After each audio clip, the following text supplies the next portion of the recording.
ಸಿರಿಗನ್ನಡವೇ ನನ್ನ ಉಸಿರಾಗಿರಲಿ, ಸ್ವರ್ಗಲೋಕವೇ ಕೊಟ್ಟರೂ ಬೇಕಾಗಿಲ್ಲ, ಕನ್ನಡ ಮರೆತೆಂದು ಬದುಕುವುದಿಲ್ಲ.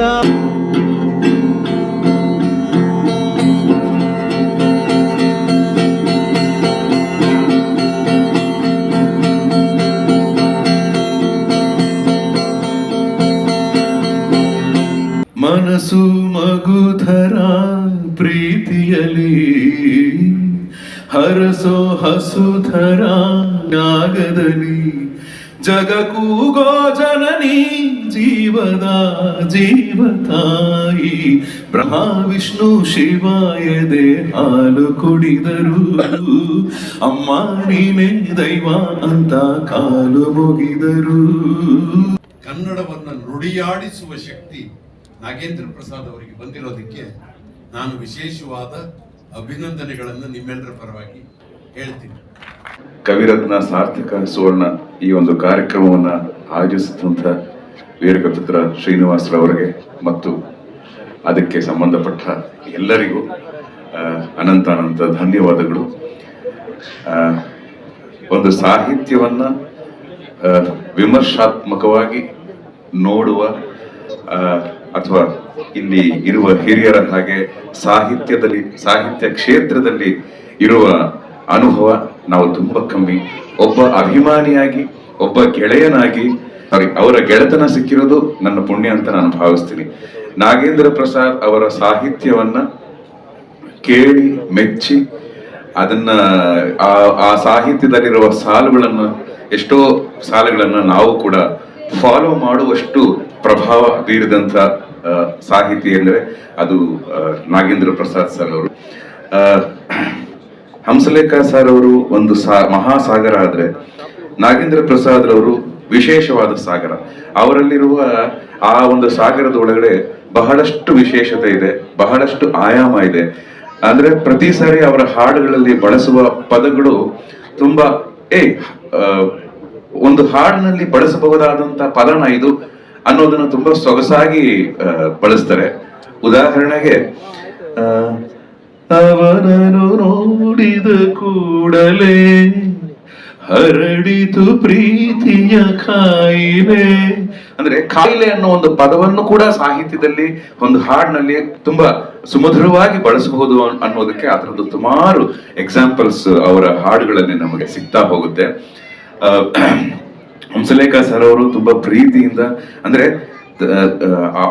ಅವರ ಒಂದು ದೊಡ್ಡ ಶಿಖರ. ಅವರು ನನ್ನ ಉತ್ತರಾಧಿಕಾರಿ ಅಂತ ಹೇಳಬೇಕು ಅಂದ್ರೆ ಇವರ ಸಾಹಿತ್ಯಕ್ಕೆ ಇರುವ ಶಕ್ತಿ ಎಂಥದ್ದು ಅಂತ ಅದು ಎಲ್ಲರಿಗೂ ಗೊತ್ತಿದೆ. ನನಗೊಂದು ಅಂದ್ರೆ ಹೋಲಿಕೆ ಮಾಡ್ತಾ ಇಲ್ಲ, ಅಂದ್ರೆ ಇವರಿಬ್ಬರ ಜರ್ನಿಯಲ್ಲಿ ಒಂದು ಸಣ್ಣ ಎರಡು ಲೈನ್ಸ್ ನ ಹೋಲಿಸ್ಬೇಕು ಅಂತ ನನಗೆ ಅನಿಸ್ತಾ ಇದೆ. ಇಬ್ಬರು ಕಂಡಿಹರು ಈ ಗಂಡಿನ ಬೆತ್ತಲೆಯ, ಇಬ್ಬರು ಬೆಳಗುವರು ಈ ಹೃದಯದ ಕತ್ತಲೆಯ, ತಾಯಿ ಇಲ್ಲದೆ ಜಗವಿಲ್ಲ, ಮಡದಿ ಇಲ್ಲದೆ ಬಾಳಿಲ್ಲ. ಅಂದ್ರೆ ಇಬ್ಬರು ಕಂಡಿಹರು ಈ ಗಂಡಿನ ಬೆತ್ತಲೆಯ, ಎಷ್ಟು ಸೊಗಸಾಗಿ, ಎಷ್ಟು ದೊಡ್ಡ ಕಾನ್ಸೆಪ್ಟ್ ಇದು. ಆದ್ರೆ ಅದನ್ನ ಎಷ್ಟು ಸರಳವಾದ ಸಂಭಾಷಣೆ, ಸರಳವಾದ ಲೈನ್ಸ್ ಅಲ್ಲಿ ಹಂಸಲೇಖ ಸರ್ ಹೇಳಿದರೆ. ಅದೇ ತರ ಮನಸ್ಸು ಮಗುಧರ ಪ್ರೀತಿಯಲಿ ಹರಸೋ ಹಸುಧರ ನಾಗದಲ್ಲಿ ಜಗಕೂಗೋ ಜನನಿ ಜೀವದ ಜೀವತಾಯಿ ಬ್ರಹ್ಮ ವಿಷ್ಣು ಶಿವಾಯದೆ ಹಾಲು ಕುಡಿದರು ಅಮ್ಮ ನೀನೇ ದೈವ ಅಂತ ಕಾಲು ಮುಗಿದರು. ಈ ತರ 3,000 ಹಾಡುಗಳನ್ನ ಬರೆದು ಇನ್ನು 3,000 30,000 ಆಗ್ಲಿ 30 ಲಕ್ಷ ಆಗ್ಲಿ ಅವರ ಅಂದ್ರೆ ಒಬ್ಬರ ಸಾಹಿತಿಯಾಗಿ ಅಷ್ಟೇ ಅಲ್ಲ, ಒಬ್ಬ ಸಂಗೀತ ನಿರ್ದೇಶಕರಾಗಿ ಕೂಡ ಅವರು ತುಂಬಾ ಪ್ರಭಾವವಾಗಿ ಕೆಲಸ ಮಾಡುವಷ್ಟು ಆ ಒಂದು ಸಂಗೀತ ಕ್ಷೇತ್ರದಲ್ಲೂ ಸಹ ಅವರು ಮುಂದುವರಿತಾ ಇದ್ದಾರೆ. ಅದೇ ರೀತಿ ಅವರು ಅಂದ್ರೆ ಅವರ ಗೆಳೆಯರನ್ನ ಗೆಳೆತನವನ್ನ ಮತ್ತೆ ಗೆಳೆಯರನ್ನ ಮಾಡಿಕೊಳ್ಳುವ ರೀತಿ, ಎಲ್ಲರಿಗೂ ಪ್ರೀತಿಯನ್ನ ತೋರಿಸುವ ರೀತಿ, ಅದು ಒಬ್ಬ ರಾಜಕೀಯ ವ್ಯಕ್ತಿಗೆ ಇರಬೇಕಾದ ಗುಣಗಳನ್ನು ಕೂಡ ಅವರು ತುಂಬಾ ಚೆನ್ನಾಗಿ ಬೆಳೆಸ್ಕೊಳ್ತಾ ಇದ್ದಾರೆ. ಅವರ ಇನ್ನು ಎಷ್ಟು ವಿಶಾಲವೋ ಅವರ ಮನಸ್ಸು ಅಷ್ಟೇ ವಿಶಾಲ, ಅವರ ಥಿಂಕಿಂಗ್ ಪ್ರಾಸೆಸ್ ಕೂಡ ಅಷ್ಟೇ ವಿಶಾಲ. ಸೊ ಈ ಎಲ್ಲ ವಿಶಾಲತೆಯು ತುಂಬಾ ದೊಡ್ಡದಾಗಿ ಬೆಳೆದು ಅವರೆಲ್ಲ ಆಸೆ ಆಕಾಂಕ್ಷೆಗಳು ಈಡೇರಲಿ. ಇಂಥ ಒಂದು ಸಾರ್ಥಕ ಸಮಾರಂಭಕ್ಕೆ ನನ್ನ ಒಂದು 2 ಮಾತುಗಳನ್ನ ಆಡೋದಕ್ಕೆ ಅವಕಾಶ ಮಾಡಿಕೊಟ್ಟಂತ ಇದಕ್ಕೆ ಸಂಬಂಧಪಟ್ಟ ಎಲ್ಲರಿಗೂ ನನ್ನ ಅನಂತ ಧನ್ಯವಾದಗಳನ್ನ ಅರ್ಪಿಸ್ತಾ ನಮ್ಮ ಮಾತುಗಳನ್ನ ಮುಗಿಸ್ತೀನಿ. ನಮಸ್ಕಾರ. ಗೆಳೆಯ ನಾಗೇಂದ್ರ ಪ್ರಸಾದ್ ಸಾಧನೆ ದೊಡ್ಡದು.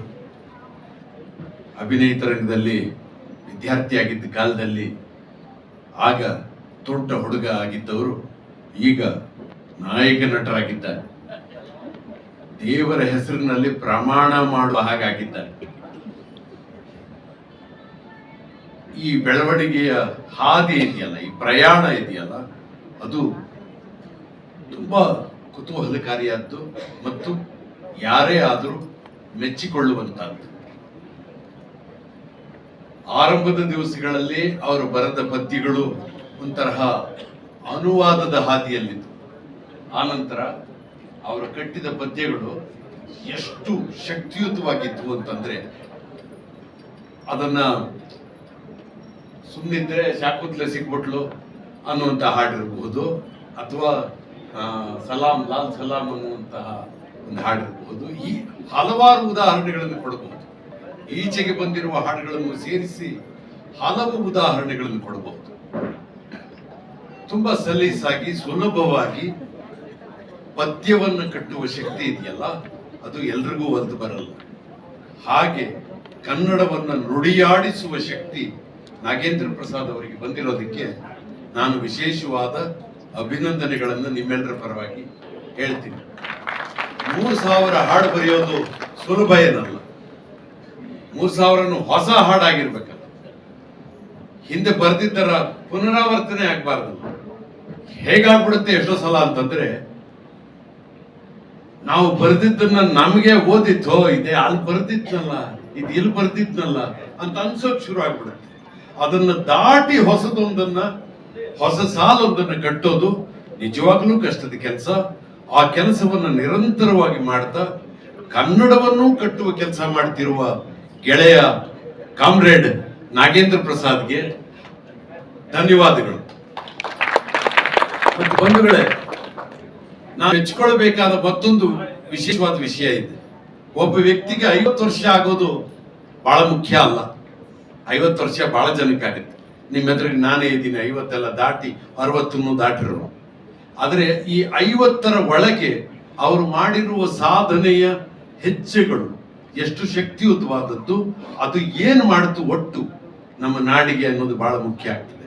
ಆ ಹಿನ್ನೆಲೆಯಲ್ಲಿ ನಾಗೇಂದ್ರ ಪ್ರಸಾದ್ ನಿರಂತರವಾಗಿ ಹಾಡನ್ನು ಮಾತ್ರ ಬರೆದಿಲ್ಲ, ಸಿನಿಮಾ ನಿರ್ದೇಶನ ಮಾಡಿದ್ದಾರೆ, ಸಿನಿಮಾಗೆ ಸಂಭಾಷಣೆ ಬರೆದಿದ್ದಾರೆ, ನಿರ್ದೇಶಕರದ ಸಂಘದ ಅಧ್ಯಕ್ಷರಾಗಿ ಒಂತರಹ ಲೆಕ್ಕ ಪತ್ರ ಇತ್ಯಾದಿ ಎಲ್ಲ ಏನೇನೋ ದಿಕ್ಕಾಪಾಲಾಗಿದ್ದನ್ನ ಕಟ್ಟುವ ಪ್ರಯತ್ನ ಮಾಡಿದ್ರು. ಆದ್ರೆ ಕಟ್ಟುವ ಪ್ರಯತ್ನ ಭಾರಿ ಯಶಸ್ವಿ ಆಗ್ಲಿಲ್ಲ. ಆದ್ರೆ ಆ ಪ್ರಯತ್ನ ಮಾಡಿದ್ರು ಅನ್ನುವುದು ಮೆಚ್ಚಿಕೊಳ್ಬೇಕಾದಂತಹ ಅಂಶ.